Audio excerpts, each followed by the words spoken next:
Good evening, everyone. Welcome back to another episode of Dukakis Center Live. I'm your host, David Wisner, Professor of International Relations at ACT, the American College of Thessaloniki. This will be the season finale of what's turned out to be a year-long series of episodes, discussion sessions, if you will, with scholars and practitioners from the United States, from Europe, some of my Greek colleagues. It's an English language program which we launched in collaboration with Pantelis Savidis of Aniknevsi's Web TV.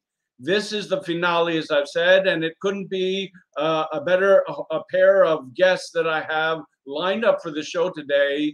Two old friends whom I've known for several decades, although that's not a representation of how old they actually are. People I've known for a good long period of time, and I've wanted to have come and appear once again at the Dukakis Center. First, Jenifer Niles, who as of yesterday is the former director of the American School of Classical Studies in Athens. She had a long career as an art history professor, occupying an endowed chair at Case Western Reserve University in Cleveland. She also served for a time as a curator at the Cleveland Museum of Art.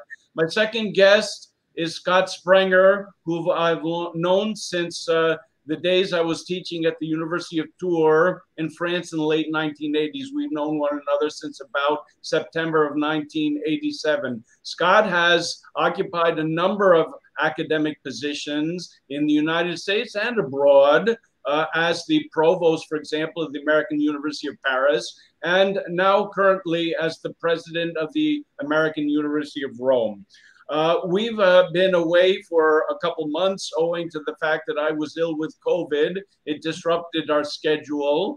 But to end the year, we managed to host two programs on Dukakis Center Live. Just 2 weeks ago, I hosted the former Air Force Chief of Staff, Mark Welsh, currently the Dean at the Bush School for Government and Public Service at Texas A&M, the site of the presidential library of President George H.W. Bush. We had a good talk about public service, about the figures that we admire as public servants, about the role of public service in the university curriculum, about the appetite young people have today in the United States and abroad for public service education. I have to say that was a very encouraging session with General Welsh, and I'm hoping that we're able to follow up this evening with my two guests. Now, the discussion will focus to some degree on education, but we'll be looking at education in part as an expression of soft power, because we're talking about Americans who live and work abroad in a rather difficult period of time. How has their experience changed over the last several years? How is being American living and working abroad changed? And to what degree do we look at the kinds of activities that American educators in particular as some expression of US foreign policy abroad? Well, I'd like to start with you, Jenifer, if I may. You have been at the American School for Classical Studies for a good period of time. You've had an affiliation there. Can you just fill in our viewers with a little bit of your background and how it came to pass that you were elected director of the school? Thank you, David. I'm glad you got over COVID. You're looking well. Well, I wanted to be an archaeologist since I was about third grade, and so I pursued that rather rigorously. And I came to Greece on many occasions as first as a student here at the American School, and then as a visiting professor, and now for the last 5 years as director, which has been a wonderful experience. The American School is 140 years old. We celebrated our 140th anniversary.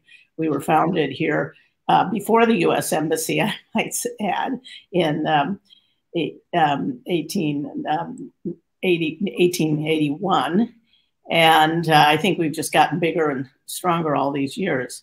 But it's a little bit of a misnomer to call us a school, because we're really a research institute. We do bring students, doctoral students from America, to use our wonderful libraries. We take them on trips throughout Greece But we don't give degrees. We don't give grades. It's kind of nice. We don't grade papers, do things like that. And they Yes, go I'm back grading with papers right the now. grading. Yeah, but then they go back, you know, with this very enhanced, enlarged view of the world, having spent 9 months in Greece, having excavated, having gone, you know, we take them from Albania to Crete. It's a really wonderful program, and I think they come back year after year to use this. We do have a phenomenal archaeology and classics library, as well as one devoted to post-classical Greece. So the facilities are great, including a new scientific research lab. Science is sort of the cutting edge of archaeology, so because we can learn so much from DNA and isotopes and things. So there's a lot going on here, and it's a great institution. We're entirely privately funded. 99%. I think once in a while we get some.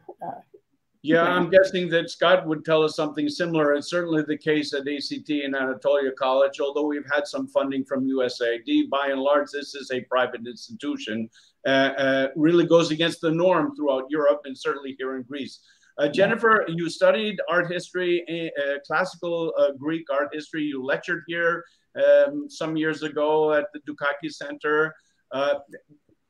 Studying a subject like that presupposes an international orientation. So say your studies since you began and now most recently, how has it been, how has it changed? How have things changed for American scholars who are living and working abroad, or someone as yourself who's really directing an important cultural institution? Well, that's a good question. I mean, we're such a traditional, stodgy place that nothing much changes here in terms of our program. Well, no, what's really changed for us, I should say, is outreach. I mean, you know, COVID came along and suddenly we immediately changed to online live programming. And we had an expert on the staff who could do all of this. So we went from having lectures in an auditorium for 300 people to, you know, having hundreds of thousands of people watching and appreciating, you know, especially during COVID, all the programming we did. So that was a big change for us. Living here, you know, Greece, when I came to Greece, you know, people were lucky to have a tractor or a donkey, and now they have 2 cars and, you know, 4 houses. I mean, a vacation house and a house in Athens and things like that. So the standard of living has gone up tremendously. I mean, you know, dramatically, I think. So that's to the point that the Americans living abroad are sometimes poorer than their local hosts. It was not that way maybe 30, 40 years ago. Yeah, no, I know. And, you know, we have trouble attracting Americans to jobs here, unfortunately. For employees now are Greek, it's because the taxes are so high.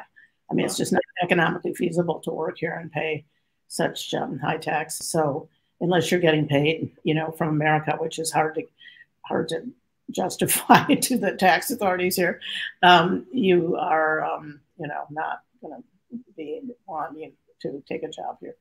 So my thought was also, I mean, to the degree that we have war in Ukraine, we've had the COVID pandemic. In Greece, we had what we call the sovereign debt crisis as of 2009, when it was discovered that Greece was spending money it didn't have against the rules of the European Union.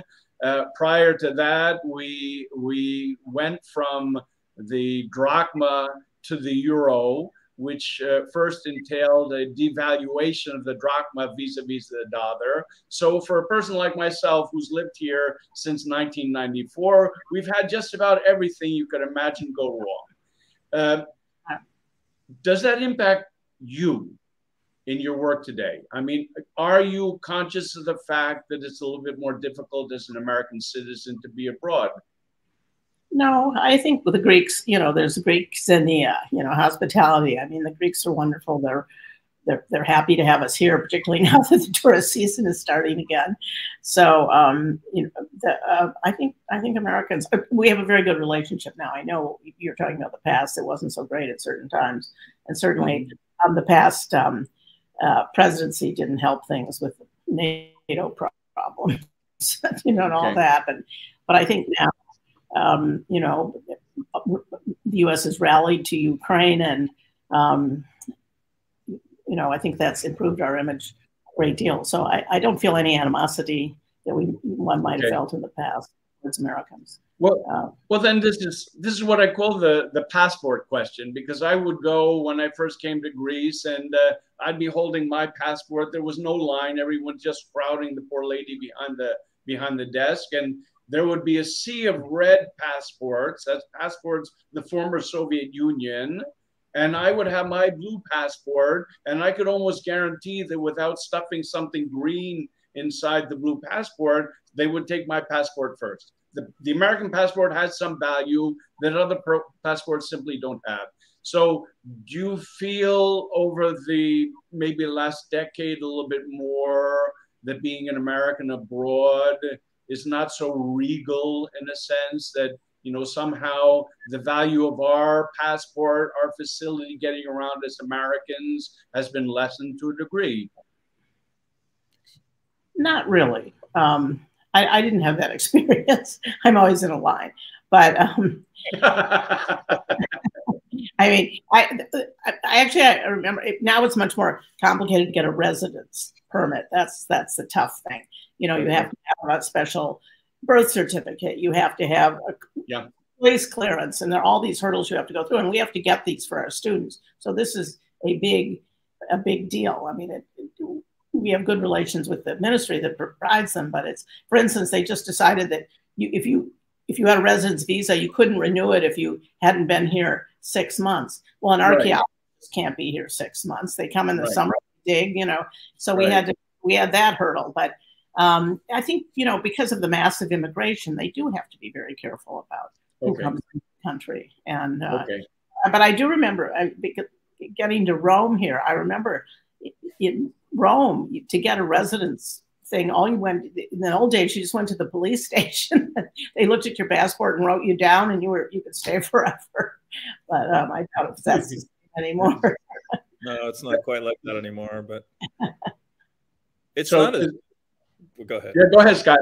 No, I was going to say, you know, there's a lot of mockery of Italian bureaucracy, etc. But I haven't had that experience, actually. It's been very efficient. And I think that most Americans, when they criticize other bureaucracies, it usually has to do with the fact that they've never really had to deal with it in their own country. Like, try to get a passport as a foreigner in the US right now. It takes a long, long time. My wife is Romanian. It took her about 2 years to get the passport. Okay, now tell us a little bit your story, because you were studying French prior to actually finishing your PhD. And then I imagine you've done research back and forth. You were then, when we most recently caught up, the provost at the American University of Paris. You went back to the United States for a brief period of time, and then you landed the position where you are now as president of the University of Rome. So tell us a little bit about the international back and forth. How has that been for you?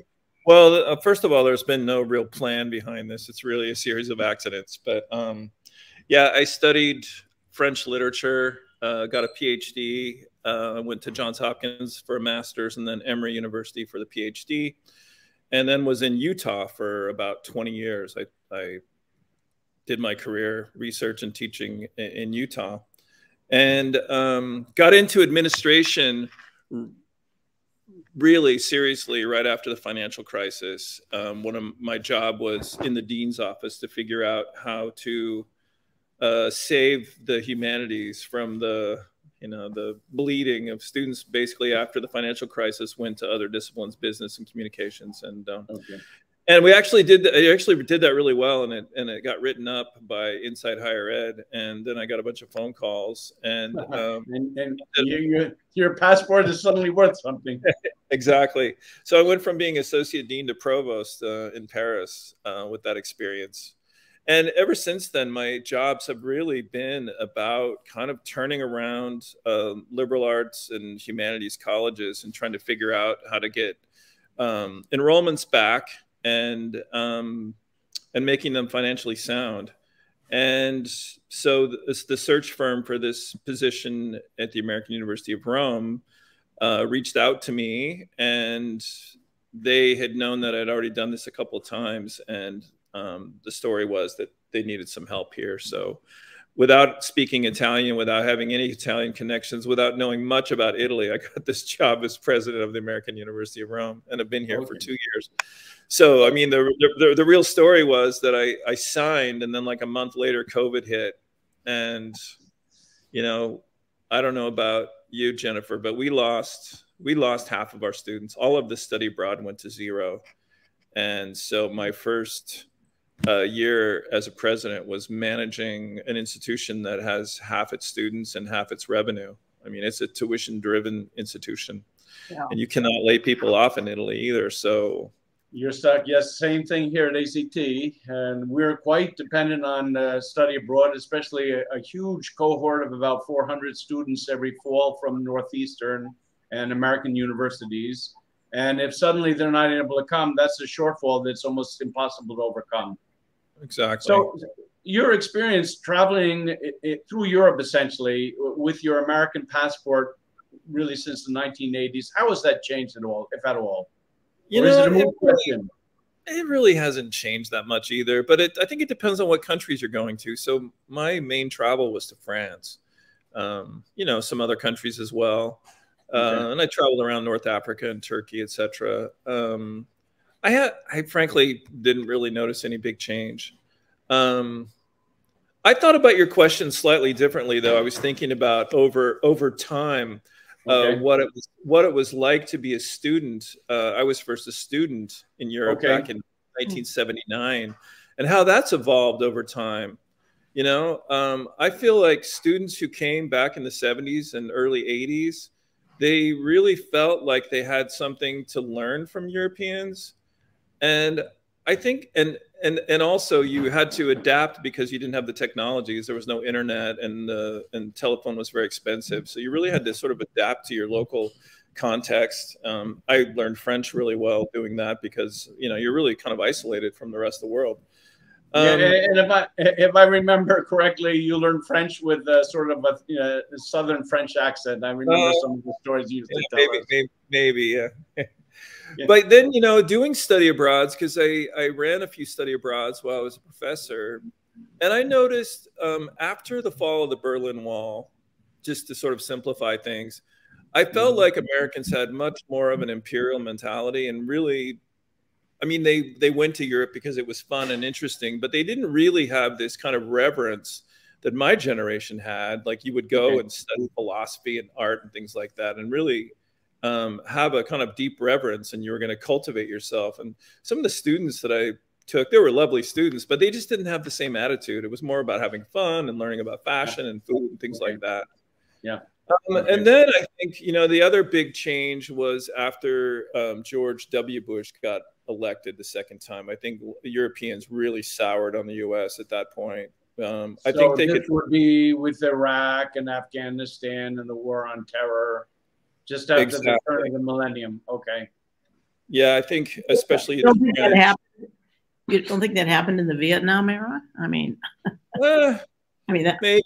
maybe, but that was a little bit before my time. I'm just talking about my experience. But it really, yeah, the French and especially really kind of soured on the U.S. after the second term of. You know, they could forgive one term, but how would you reelect this person? And then with Trump, obviously, it's been all downhill. Well, since you're offering that up, I mean, that was partly the reason I thought we'd have this discussion, to the extent that, you know, you're doing your work and you're, you know, the conditions permitting, you're just managing just fine. But have things changed now more recently with the disputed outcome of the 2020 election, or with the contentious presidency of Donald Trump, for example, 2016-2020? Does that really change the way people react to you or look to you? Do they not look up to you as much as they might have in the past? Scott, why don't you continue? Yeah, I don't know if it's about looking up to me, but looking maybe to me as, you know, representing the leader of democracy in the free world. I mean, that whole idea just seems to have not gone out of the window completely, because people still have hope. But I mean, we've lost a lot of credibility with this. I think it's really hard for nations to look to the U.S. as a model for democracy. So then, you know, it just kind of unravels. It's really hard to follow European politics where it's going because, no, there's just not really. I mean, I think Ukraine has kind of changed that. Actually, it's sort of shored up. You see the rallying around NATO, et cetera. And I have to say, the Ukrainians have been deeply inspiring to me and to Americans in Europe, I think, and especially to Italians. And but, you know, preceding that, I think there was just kind of a drift because it's really hard to find a model in this. It's been focused on the market. European Union is focused on the market, and somehow the market is going to resolve these problems. But I think what we really learned is, you know, we really need to pay attention to politics and be engaged in politics. Market doesn't solve the problems. You want to chime in on that, Jenifer? Yeah, well, I think this America First policy was really detrimental to relations. You know, I mean, you know, I think it probably affected funding for foreign institutions and, you know, even delegations traveling and things like that. You know, I think it's very bad, you know, and it looks bad over the world. Other countries don't act like that they're, you know, all about. You don't say it anyway, right? Even if we're in a global world now, we're so interconnected. You can't say those things. You know, you can't pretend that you're going to be this island. So I think that was also unfortunate. Let me ask you, because I'm here at the American College of Thessaloniki. Well, now our senior officers are all Greeks. So, you know, maybe things are a little bit differently here, but I cringe a little bit to say, yes, I teach at the American College of Thessaloniki, you know, given the state of our political discourse in the United States in the past really several years. And Scott says maybe going back to the re-election of George W. Bush. 2000 was a difficult election to live through. I was on Greek TV quite frequently trying to explain, you know, who's going to finally decide whether we continue counting the votes in Florida or not. And that was very difficult for our local host to understand. But say, okay, now here, the American School of Classical Studies has cachet just behind the name. That's not impacted in any way with what's going on in the United States today. Not really, because we work in a cultural, you know, archaeological community. There are 18 foreign schools in Athens. They are mostly devoted to archaeology because permits are given to these foreign schools, 6 by the Ministry of Culture. And, you know, we're just happy to be able to continue our work. That hasn't, I don't think there's any anti-American or other feeling about that. And what they're emphasizing a lot more is they want to know about our outreach. And so this is, you know, it kind of exploded here. We didn't do, we had, you know, academic lectures every so often. Now we have, you know, major events, exhibitions, musical concerts, you know, on and on. You know, the United States doesn't really have a cultural center in Greece or other countries like the Goethe Institute or the Institut Français, which is here, and they do all the cultural programming. And that's kind of unfortunate because I think as a result, foreigners are not that keen on or knowledgeable about cultural. So let's actually pursue that, because that was the third line of questioning that I wanted to put to you here. The degree to which you see yourself as engaging somehow in track 2 diplomacy, cultural diplomacy, this sort of expression of soft power. I mean, do you see that? Are you aware that that's what you're doing? Is that a conscious part of your role? You're an ambassador, so to speak. Yeah. Well, I think what we do is very effective. So there is a lot of cultural diplomacy. I mean, the embassy says they do that too, and they do sponsor some programming, but nothing like what we do. But ours is, of course, very specific. It's about Greece from the Neolithic to the present. I mean, you know, we don't have programs about American poets or things like that. Right. But we should have that. I think there's interest, or film series, or even productions. We're really concentrating on, our mission is to study and disseminate information about Greece in all periods. So, right. But you have had some really interesting events online, Jenifer. I mean, you know, your big your gala that you had online, that was fun to watch. And you experimented a little bit with the information technology, with the, you know, the webinar format. Yeah, that was. But it's true. Okay, we don't think of you as a branch of the U.S. information agency as existed in the 1960s during the Cold War. That's not your role. To spread propaganda about how great the United States is. No. Okay. I mean, if anything, the one program that really creates dialogue and links between America and Greece is Fulbright. I mean, I've been on the Fulbright board for 5 years. It's really wonderful. Okay, with Artemis Zenetu, a friend of ours. So Scott, here, let's link here. I mean, you have dealings with Fulbright in Italy also. You know, ACT is prohibited from hosting Fulbright scholars from the United States by the Fulbright Greece Committee. It's quite against the bylaws of Fulbright generally, but we have tried on occasion in the past to host scholars who've actually appealed to us for support. And Greece tells us, no, they have to get some support from a public institution. We don't recognize ACT as being on par with the local universities. But Scott, tell me a little bit about your experience there. You haven't been in Rome long enough, I guess, to be able to say, here we are, we're the American University of Rome. This is what we stand for. We really do recognize some value system that we'd like to people to think pertains in the United States also. Yeah, it's an interesting question. I mean, I was a Fulbright scholar myself, and that clearly is a public diplomacy program. And I didn't really realize that until I got on the ground and did the tours and, you know, showed up at the embassy parties. And I thought it was all about scholarship. So I understand what the purpose of that is. I don't see our institution explicitly doing that. I mean, we're a private liberal arts college, and we're committed to free thought, free speech, free inquiry. And those are our, you know, founding principles.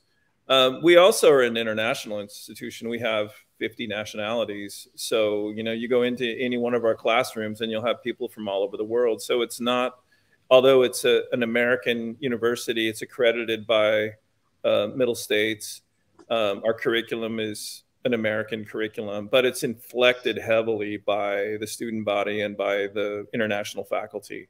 So, so no, I don't see us as representing in any way some sort of party line or, you know, American propaganda or anything like that. I think that would kill us actually if we did do that. On the other hand, I do see us as being an interesting medium for American culture, American ideas, American art, American philosophy, et cetera. So, you know, we do hold a lot of events. We partner with the American Academy and also with the Center for American Studies, which is mainly focused on political science, but they have a lovely venue. So we've invited journalists and speakers to partner with the center downtown. So I do think it's an important thing for the university to be involved in the transmission of American ideas and culture, but not for any governmental purposes, more for intellectual and artistic ones. And of course, you host VIP guests. I saw the photo of you with Nancy Pelosi at your graduation ceremony. So I suspect every once in a while. No, that was actually the Embassy of the Holy See barbecue the other night, if that's what you're talking about. Yeah, okay, my bad. But go ahead, Jenifer. Well, just something popped into my mind. We did do, you know, it's just been the big bicentennial of Greece, 1821. So our trustees wanted us to do an exhibition. We have a new exhibition space on all the American Philhellenes who helped out in this rebellion against the Ottoman Empire. And so we did. But you know, the Monroe Doctrine was in place, so there were no arms or, you know, military aid sent, but private individuals who, you know, were Philhellenes did participate in the war, and we did a big exhibition about that. So, and we'll probably do one also on the American contribution, which was massive. I think it was the largest aid endeavor of foreign aid endeavor of in America was for the refugees after the 1922, Greek terms, disaster, the exchange of populations with Turkey. So we are promoting it in that sense by using our archival materials, which are extensive, and our post-classical library, which has lots of material. Right, and I'll do a little pitch here. Our first big event in person, we're going to be back to big lectures in person. So our first event in September will be a lecture by the Swiss scholar Hans Lucas Kieser, who's written a book, Princeton University Press, on Talat Pasha, basically the last leader of Ottoman Turkey. And now he's just following up with a book on the Treaty of Lausanne, which sort of formalizes the terms of the exchange of population, and a document which is challenged quite frequently by Turkish authorities. So we will be talking about this. It's still very much in people's minds. The locals want us to bring experts like Professor Kieser to Greece to talk about local history from an international perspective, and hopefully it makes the other guys look bad, but that's not our job as scholars. We just want to add to the conversation. And I'm sure on sort of delicate issues that may impact your audiences, you're aware that not everyone's going to agree with the perspective that's expressed by your speaker, but at least it's a forum for exchange. I mean, Scott was suggesting that already. So I want to turn now to one last line of questioning here. As I mentioned, we had Mark Welch on the program a couple of weeks ago, a former Air Force Chief of Staff, so a person who's got a long career in the military. We're talking a little bit about the appeal of a career in the military these days. And now that we have an all volunteer force in the United States, talking about the appeal of government service, if you wanted to work in a bureaucracy or if you wanted to run for public office. We talked about volunteerism, and we talked about just the notion of public service, which Americans take for granted, I think, but which eludes the comprehension of some of our foreign friends. In Greece, public service means working in the bureaucracy and probably voting for the Communist Party whenever there's an election. But we really do mean something different. So, Jenifer, I'll segue to you. Perhaps you have some experience. What is the role? According to Greek law, you cannot do volunteer work because they assume that you're being exploited. So it's difficult. And even donations, philanthropic donations like to the American School from a Greek are taxed. We have to pay a tax on them. I mean, it's small, but so there's not this ethic about giving back and doing things. But I'll tell you one thing we did. We have a beautiful park up behind the school, public park that's tended actually by a Swedish woman, and done a beautiful job. But all the benches had graffiti. So one day I rallied our students with some cans of green paint, and I said, let's go clean up this graffiti. It's a terrible problem in Greece. So we cleaned it up. We were sitting there painting, we're having a great time. And Greeks would walk kind of by and kind of look at us like, what are you doing? This is the state is supposed to take care of this. And then it ended up that they formed a little neighborhood group to keep the park clean. How about that? So yeah. Michael Dukakis would be proud of you. The story is every weekend he walks to the local train station, the central train station, and he picks up litter and he interacts with young people who are kind of curious. Who are you? Why are you doing this? And say, well, didn't you know that I was once your governor? And if I can do it, you can do it, and so on. So there you are. That is an ideal public service, is it not? Or at least it represents the ethos of public service as we like to explain it. Scott, what is your experience? Do you have any explicit? So the American University of Rome has several opportunities for public service for students. They serve in a migration center, for example. They serve in the local gardens, helping the city garden. What else? They teach English to students. So there's a whole host of things that the Student Life Office offers to our students.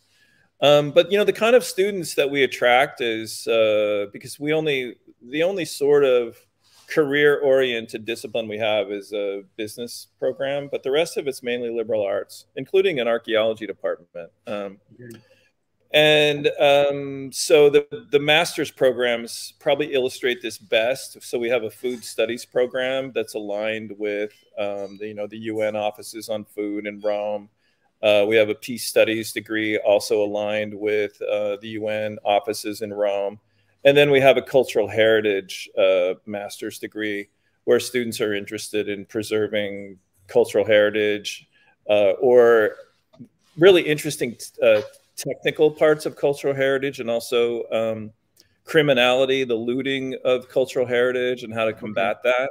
So so the ethos of the institution and the underlying dedication of the students to this is actually really tremendous.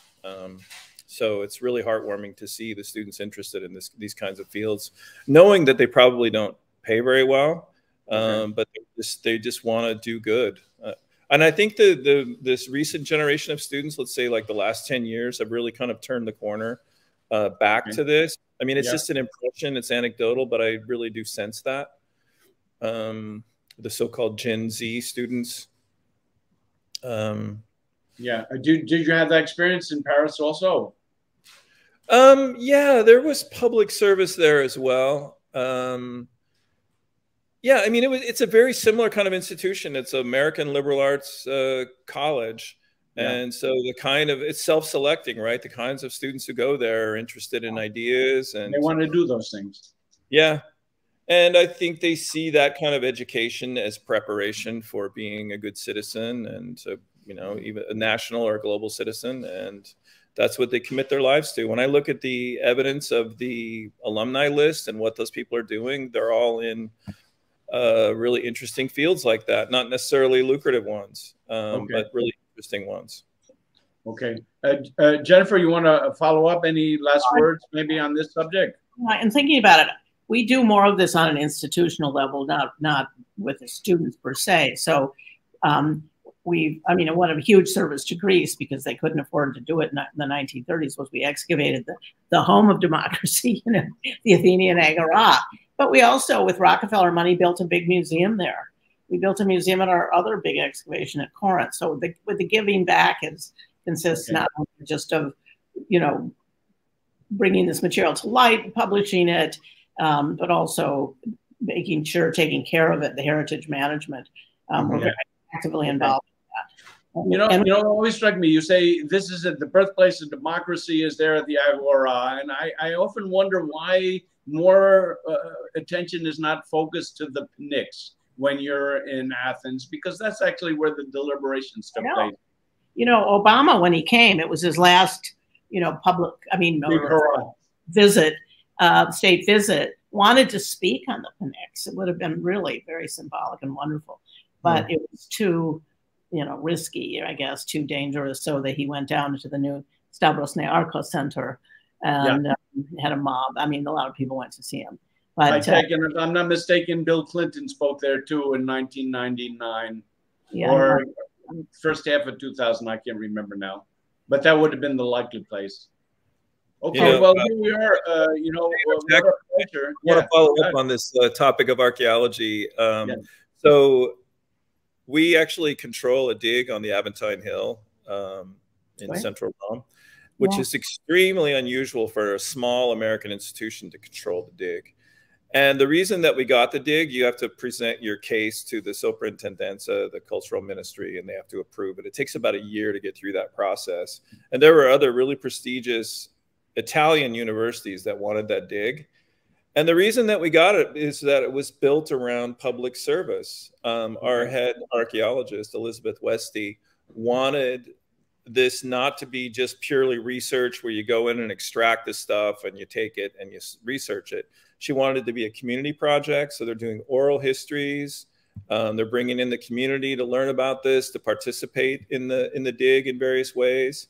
We're bringing study abroad students from the US to work on this dig as well. We're trying to work with HBCUs to get Black students involved in archaeology because it's perceived as a very elitist discipline, and try to diversify it a little bit. So the Italian government loved that idea and granted us the dig. So we just started this year, actually. We opened up a couple of big holes and haven't really found much yet. I mean, it's probably a 10-year dig. Be patient, Scott. We said that. We said that when we started the Agora. It was 10 years, $1 million from John D. Rockefeller, and we are still digging 90 years. It never ends, so be careful. Okay. Good. Well, that's even better then. But I just thought that was really interesting that the Italians were interested in that kind of approach. Yeah, the Italians are much more liberal with their excavation. I've worked in Sicily quite a bit, and you know, it's much easier for an independent academic institution. Greece is very controlling of the permits, you know, and the number of them. So, you know, we're running out of time, but I mean, Finland gets 6 permits, even though they have 4 universities, and the U.S. gets 6, even though we have how many hundreds? You know, anyway. So I think we're going to sign off now. Jenifer is on her way to a 4th of July bash at the U.S. Embassy in Athens, if I'm not mistaken. And Scott had his big barbecue, as he just mentioned a couple days ago. Guys and ladies and gentlemen, what a personal pleasure it's been to see you, first of all, in good health, hail. But also to have these exchanges.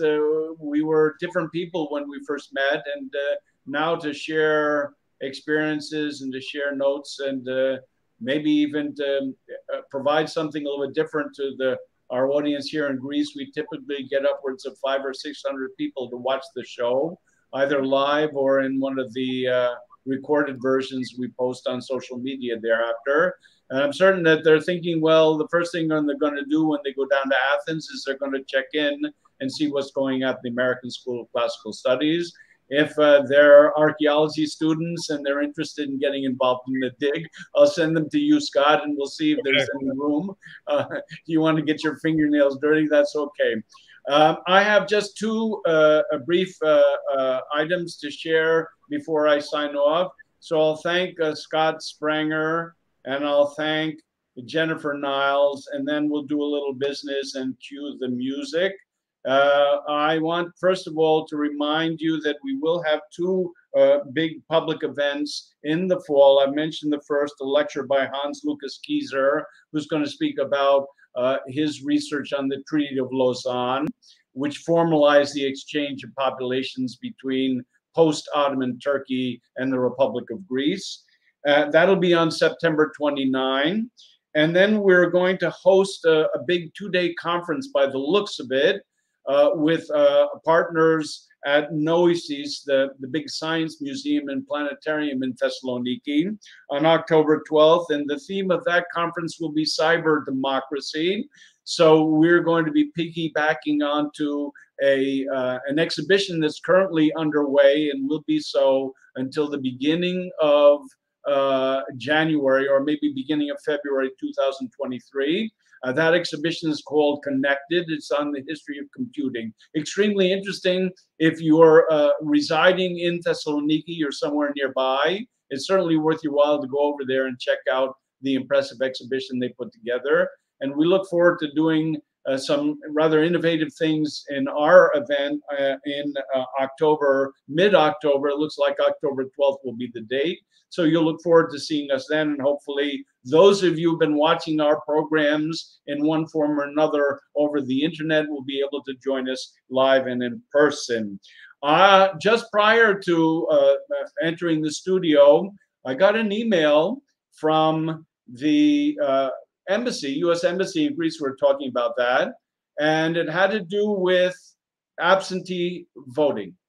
So the reminder has come that American citizens who live abroad are eligible to vote in their state of residence, but they need first to complete a federal postcard application. It's called FPCA, sometime before the November 22 election. So I've gone ahead and put the announcement and the website you can navigate to in case you're interested in securing your absentee ballot and voting in the 2022 midterm elections, as we call it. This is one of the fundamental tasks that we seek to undertake at the Dukakis Center as a public service initiative. We register our study abroad students to vote. We facilitate their receiving their absentee ballot. We do whatever we can, short of telling them whom to vote for or how to vote, to facilitate their being able to vote. And so the time has come for American citizens living in Greece or wherever they might be to start thinking ahead about their participation in the 2022 election. Well, I think that's pretty much all we had for this afternoon. We have a final party here at ACT. Last night, it was the commemoration of July 4th. The new U.S. ambassador to Greece was here. He's back in Athens, from what I understand. But for all my from all my American colleagues here in Thessaloniki and throughout Greece, and to all my American friends and colleagues and family, so I wish you ahead of time a happy Independence Day, July 4th holiday. We'll take our leave and we'll see you sometime in the near future.